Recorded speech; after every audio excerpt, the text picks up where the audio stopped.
আসসালামু আলাইকুম রহমতুল্লাহি ওয়াবারাকাতুহু নাহমাদুহু ওয়া নুসাল্লি আলা রাসূলিহিল কারীম আম্মা বাদ। দেশ এবং প্রবাস থেকে যে যেখান থেকে পবিত্র কোরআনুল কারীমের সংক্ষিপ্ত আলোচনা শ্রবণ করতেছেন সকলকে উদাত্ত আহ্বান করব, আপনারা সকলেই আমলের নিয়তে শ্রবণ করবেন ইনশাআল্লাহ। তো আজকের আলোচনার বিষয় হচ্ছে, পৃথিবীতে যত নবী রসুলগণ এসেছেন সমস্ত নবী রসুলগণদের সাথে আল্লাহ সুবহানাহু ওয়া তাআলা কথা বলেছেন। তবে কিভাবে কথা বলেছেন? ওহীর মাধ্যমে কথা বলেছেন। কিন্তু কেবলমাত্র শুধুমাত্র হযরতে মূসা আলাইহিস সালামের ব্যাপারে বলা হয়েছে ওয়া কাল্লামাল্লাহু মূসা তাকলিমা। আল্লাহ তাআলা বলেন, আমি মূসা আলাইহিস সালামের সাথে কথা বলেছি যেভাবে কথা বলা হয়। অর্থাৎ আমরা যখন কথাবার্তা বলি সামনাসামনি, এভাবে হযরতে মূসা আলাইহিস সালাম আল্লাহর সাথে কথা বলেছেন।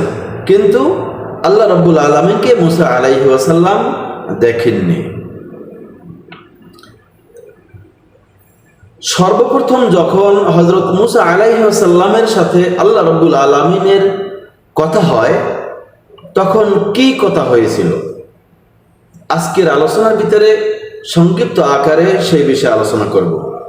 আল্লাহ রাব্বুল আলামিন পবিত্র কোরআনুল কারীমের সূরা তাহার ভিতরে ইরশাদ করেছেন, ইয রাআ নারান ফাকালা লিআহলিহিম কুসু ইন্নী আনাস্তু নারা।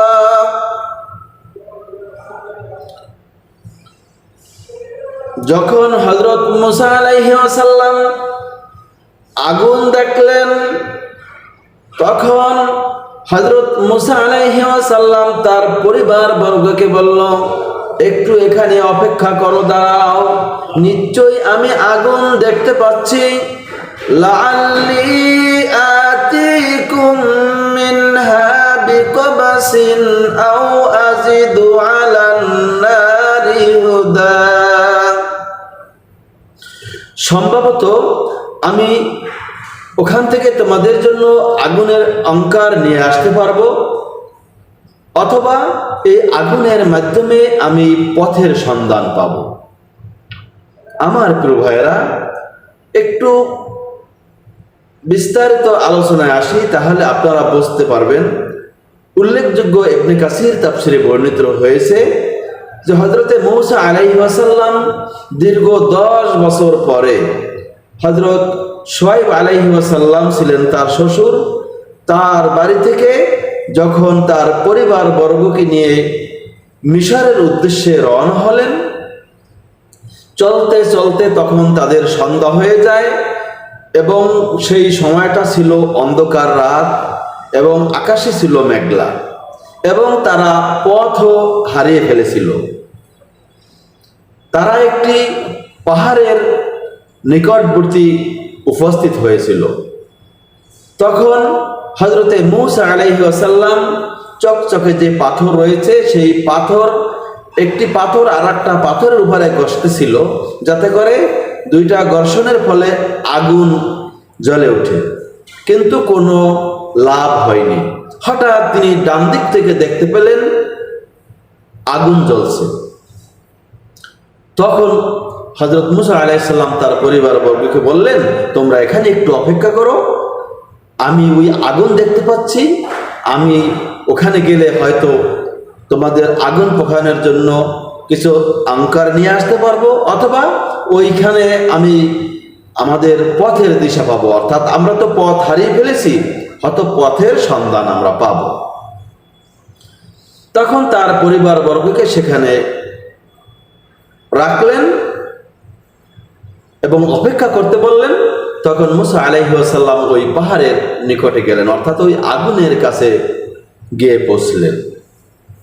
পরবর্তী আয়াত আল্লাহ বলেন, ফালাম্মা আতাহা নুদিয়া ইয়া মূসা।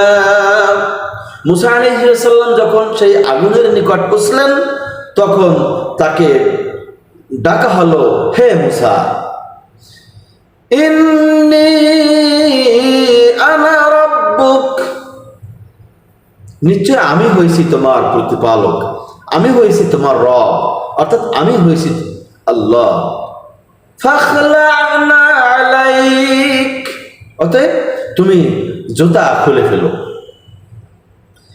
ইন্নাকা বিল ওয়াদিল মুকাদ্দাসি তুওয়া, নিশ্চয় তুমি পবিত্র তুয়া উপত্যকায় এসে পৌঁছেছো। মুসা আলাইহিস সালাম যখন তার পরিবার বর্গকে রেখে যখন ওই আগুনের নিকটবর্তী হওয়ার জন্য সেখানে পৌঁছলেন, সে এমন একটি উপত্যকায় গিয়ে পৌঁছলো যেই উপত্যকাটা ছিল পবিত্র। আল্লাহ তাআলা বললেন যে এখানে জুতা পায়ে দিয়ে আসা যাবে না, কাজেই তুমি তোমার পায়ের জুতা খুলে ফেলো। তো পবিত্র তুয়া নামক উপত্যকায় এখানে এসে তুমি পৌঁছেছো। তখন হযরতে মূসা আলাইহিস সালাম জুতা খুলে ফেললেন। পরবর্তী আয়াতে আল্লাহ তাআলা বলেন, ওয়া আনা খতামতুকা ফাসতামি' লিমা ইউহা, আমি তোমাকে মনোনীত করেছি, আমি তোমাকে বাছাই করে নিয়েছি।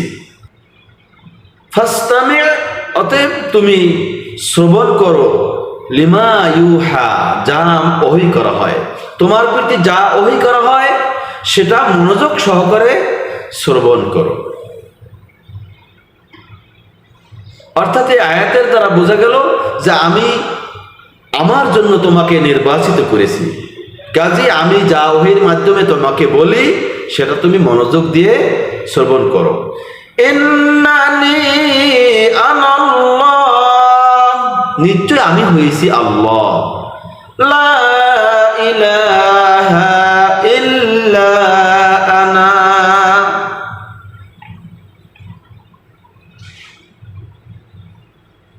আমি ছাড়া কোন উপাস্য নেই। ফা'বুদনি, অতএব তুমি আমার ইবাদত করো। ওয়া আকিমিস সালাতা লিযিকরি, আর আমার স্মরণে তুমি সালাত কায়েম করো। তাহলে এই আয়াতের দ্বারা আমরা বুঝতে পারলাম যে আমাদের উপর, অর্থাৎ বিশ্বনবী হযরতে মুহাম্মদ রাসূলুল্লাহ সাল্লাল্লাহু আলাইহি ওয়াসাল্লাম উম্মতের উপর 5 ওয়াক্ত নামাজ ফরজ করা হয়েছে। কিন্তু তার পূর্বে যে নবী রাসূলগণ ছিলেন সে সময়ও নামাজ ছিল, অর্থাৎ মুসা আলাইহিস সালামের জমানায়ও নামাজ ছিল, তবে এরকম 5 ওয়াক্ত ছিল না, 2 ওয়াক্ত ছিল। তো আলোচনা তো দীর্ঘ হয়ে যাচ্ছে, বিশাল আলোচনা, ইনশাআল্লাহ বাকি আলোচনা পরবর্তী খণ্ডে আসবে। আসসালামু আলাইকুম ওয়া রাহমাতুল্লাহি ওয়া বারাকাতুহু।